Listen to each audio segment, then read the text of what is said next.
for me.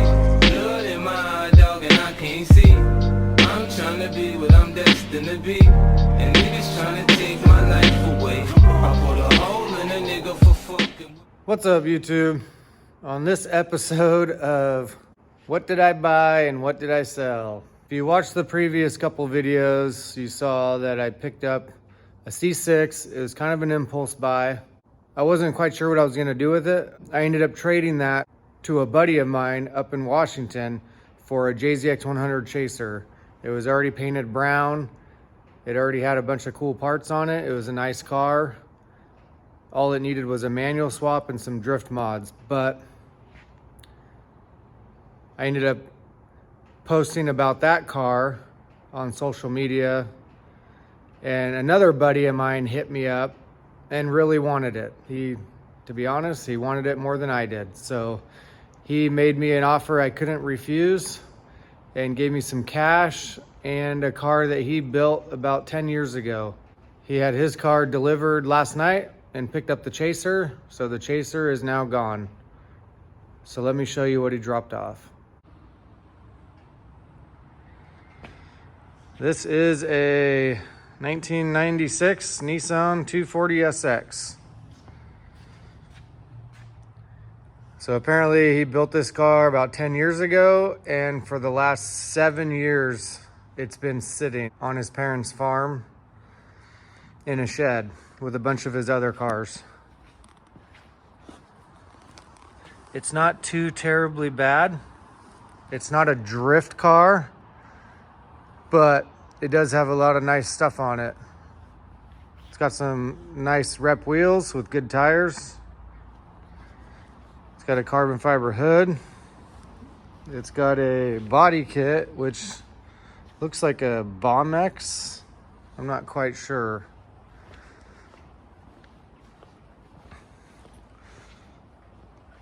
It's got the OEM spoiler. Looks like it's been wrapped to look like carbon to match the hood. It's got a full exhaust on it. Beware, guys. He just trailered it straight from the barn to here, so it is disgusting right now. It's got coilovers, got a rear strut brace. It's got a harness bar.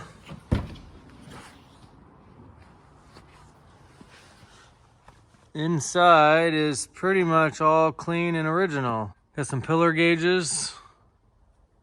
Dash is in good shape. Needs to be cleaned.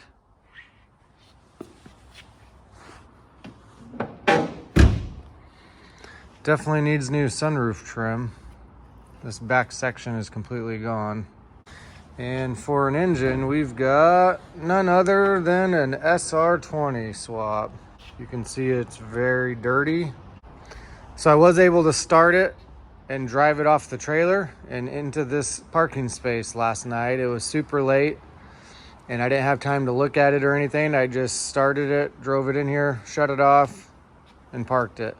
The battery was pretty weak, so I did have it on the tender all night, so now it's fully charged. And on my way home from work today, I picked up a couple basics. Oil filter,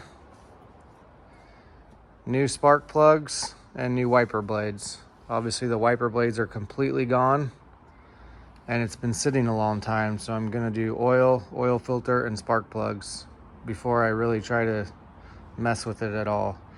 It sounded like it had a misfire. It might have just been old gas, but I don't even know where to begin with this being so dirty. The sun's shining right now, so I think I'm gonna pull it out here and cover the fuse panel and cover the air filter and pressure wash this thing. Much better. So stage one is complete, and that is a nice pressure wash.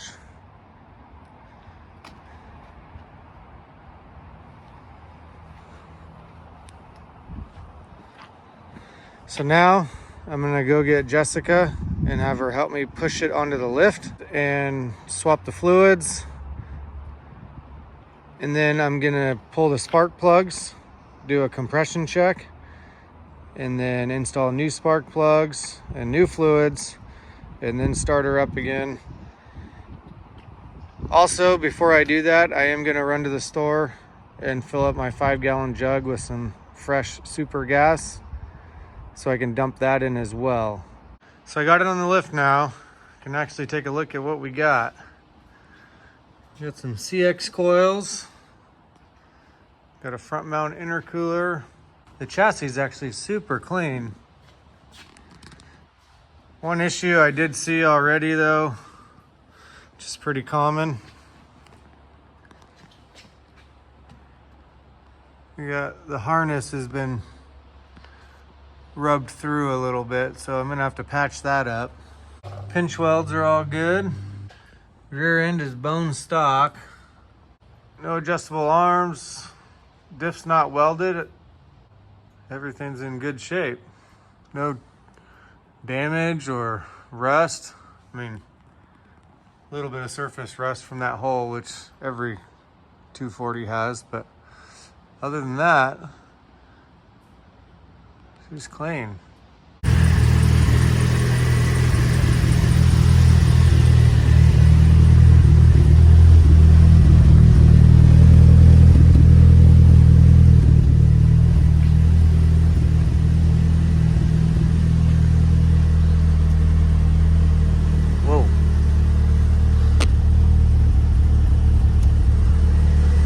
I still need to fix these wires that have been rubbed through on the harness.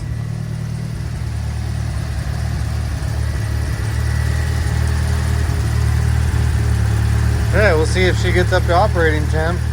It'd be nice if it had a stock clutch fan, but we'll see. If I have time, I'll swap that out. Well, I was super busy today, so I didn't get to film very much, but good news, car runs pretty good now. Still needs a little TLC, but I don't have to worry about it. Oscar did have time to come over and check things out and look over the car. We did figure out the fuel pump feed hose was split, so I swapped that out while he was messing with a few other things, and we got it to run pretty good. We think there's still a problem with the MAF, but it's not something that I have to deal with because my other buddy came over today while Oscar and I were messing with the car to check it out. And he gave me cash for the car. So this weekend it's gonna go actually from here to Oscar's house, and he's gonna do a whole bunch of upgrades for the new owner. He's gonna do like a link plug and play ECU, a digital dash cluster readout, some more maintenance items that need to be addressed to give the whole car the refresh and updating that it needs to be like a daily driver. So he didn't really want the wheels. I have a set of stock S14 wheels, so I'm gonna go ahead and swap the stock wheels on it now, and the car will move on to its next owner. Getting back to Jessica's E93, and it's time to make these wheels in the front turn and have clearance on the body. So let me show you what I've got done so far. As you can see, I took the front fender flares off so I could really get into this area with some big hammers. So I went ahead and did some relief cuts so that way it would actually move. I tried whacking it a bunch of times with some heavy duty hammers and it would not even budge. So I had to do some relief cuts in the body, then whacked all this in from here all the way up and then all the way up here. I went ahead and test fit the wheels and turned them to full lock, and I had clearance. So I sealed it with some caulking, and then I filled this with spray foam so water wouldn't go inside the body here where I cut it open. And then when that all dries, I'll paint all this black so you can't see it behind the wheel. I also cruised over to my buddy Shane's house and used the tire machine. These wheels did have two 1540 18s on them, but with this huge body kit on this car, there's gonna be plenty of room. The 215 just looked too small. So I went ahead and mounted some 225 40s, give Jessica a nice big sidewall up front and kind of fill the wheel wells a little bit better. And then I went ahead and clearanced the body for these larger tires. So now I'm gonna go ahead and install the angle kit. This is the Unicorn Garage bolt-on knuckle adapter. I've already got this side on, So let me show you how to do the other side. This is actually a really easy install, probably the easiest angle kit I've ever put on. So you take this nut off the top of the outer tie rod, and then you take this bolt off the outer tie rod and spin this off. And you're gonna reuse the inner tie rod, but you're gonna get rid of the outer. And then this control arm here, where it comes through the knuckle, you're gonna take this nut off that as well. So let me do that real quick. Just got the outer tie rod off, spun it off here, and then I took this nut off of this control arm. So now here's the angle adapter. So the curved side goes towards the engine. So you basically slide this one on here, push it in like that, and then you got this nut and bolt.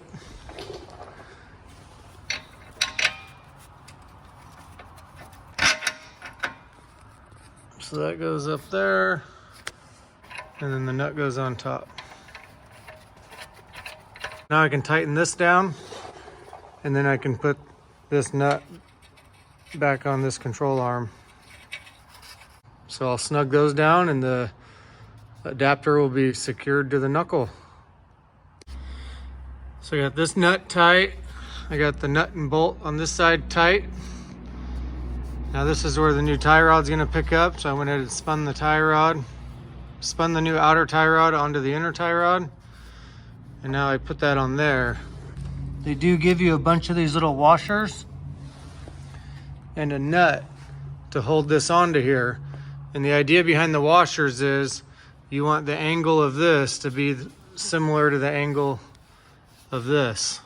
So you need to kind of set it up there and see how many are gonna go on top to space it down, because you don't want this to be at a different angle. You want it to be at the same angle. On the other side, I already did it, and I ended up with 2 washers on top and 4 on bottom. So I spaced it down 2 washers. So I'm gonna do that to this side, and then I can start messing with the alignment.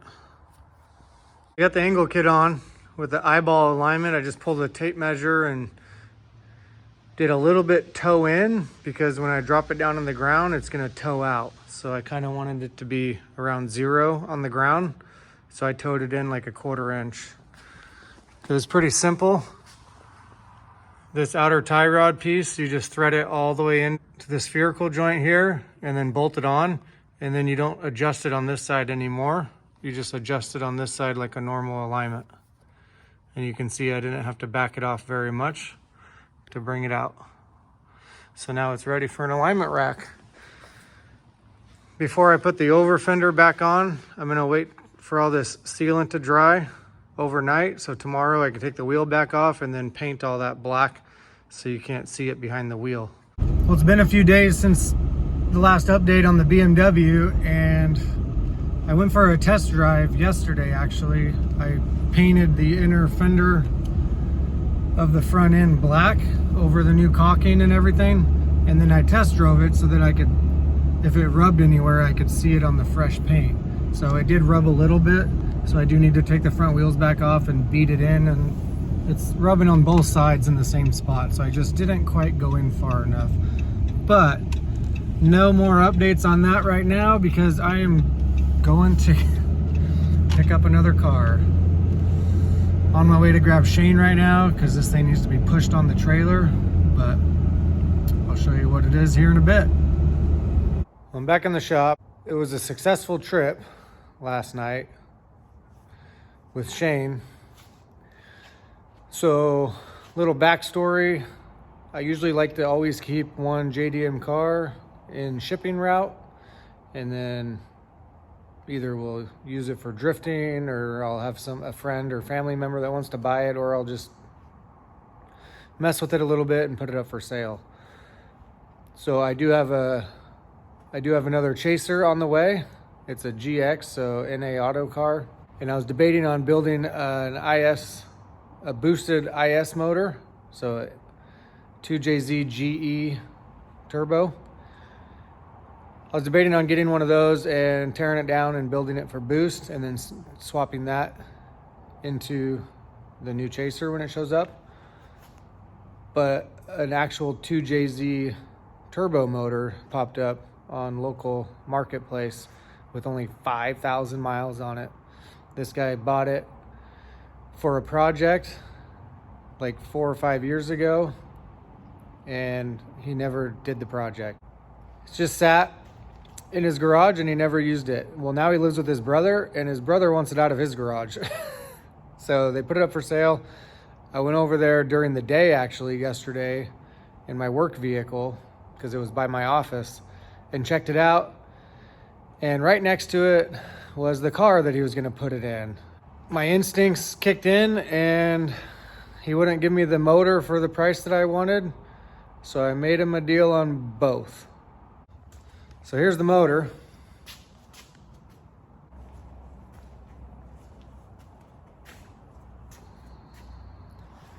So it's a bone stock 2JZ turbo motor out of an Aristo. So it's a front sump with the factory twins and the Aristo harness and ECU, which I don't think you can use for anything unless you're going straight into a GS.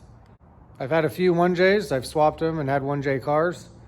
This is my first 2J. And here is the car that came with it. Has some ugly, brand new wheels and tires, but they are ugly. But man, this thing is super clean.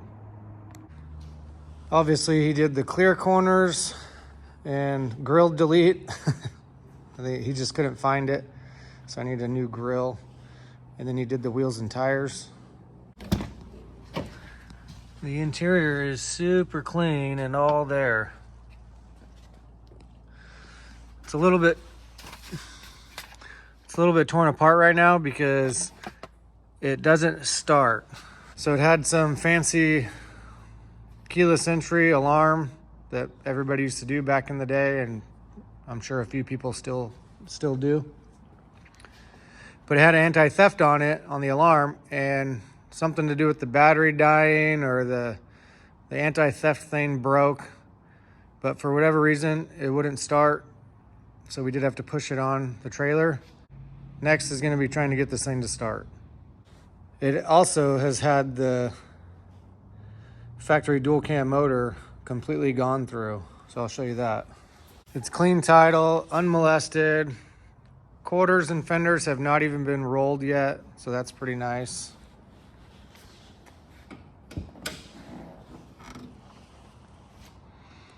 Real nice, clean engine bay. Stock suspension. No crash damage, no rust. So yeah, overall super clean, tidy car. So I'm gonna go ahead and get started on trying to get this running. Quick update on the R33. I put these other wheels and tires on it because they were laying around off the other S14 that I just got rid of. And I'm still waiting on the front fender flares. They should have shown up to the warehouse this week, so they should ship to me next week. Maybe I'll get them before Thanksgiving next week, but most likely the week after. Jessica's car, like I said, I need to take the front wheels back off and beat in the firewall in one spot. There's a spot that's like 3 inches long where they're still rubbing. And then I can go test drive it again and hopefully it's good. It does drive nice. My eyeball alignment, I was feeling the angle, and even though it was rubbing, I could get to angle, and feels like it's gonna have pretty decent angle. But I think I'm gonna end this video here, guys. We got a busy weekend with sports, and I'm gonna see if I can get this thing cleaned up and running. Like, comment, subscribe if you feel like it, and I'll see you guys later. Peace.